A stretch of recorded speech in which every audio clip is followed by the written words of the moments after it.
निदान उस पहली वाचा में भी सेवा के नियम थे और ऐसा पवित्र स्थान जो इस जगत का था। अर्थात एक तंबू बनाया गया। पहले तंबू में दीवट और मेज और भेंट की रोटियां थी और वह पवित्र स्थान कहलाता है।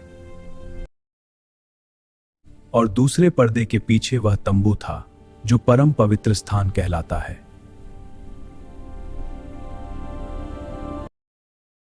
उसमें सोने की धूपदानी और चारों ओर सोने से मढ़ा हुआ वाचा का संदूक और इसमें मन्ना से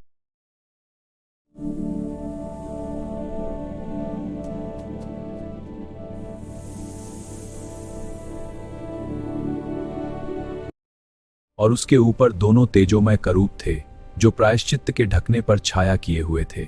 इन्हीं का एक एक करके बखान करने का अभी अवसर नहीं है। जब ये वस्तुएं इस रीति से तैयार हो चुकी, तब पहले तंबू में तो याजक हर समय प्रवेश करके सेवा के काम निभाते हैं और दूसरे में केवल महायाजक वर्ष भर में एक ही बार जाता है और बिना लोहू लिए नहीं जाता, जिसे वह अपने लिए और लोगों की भूल चूक के लिए चढ़ावा चढ़ाता है।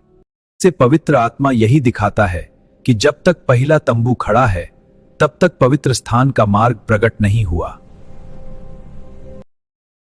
और यह तंबू तो वर्तमान समय के लिए एक दृष्टांत है जिसमें ऐसी भेंट और बलिदान चढ़ाए जाते हैं जिनसे आराधना करने वालों के विवेक सिद्ध नहीं हो सकते, इसलिए कि वे केवल खाने पीने की वस्तुओं और भांति भांति के स्नान विधि के आधार पर शारीरिक नियम हैं जो सुधार के समय तक के लिए नियुक्त किए गए हैं।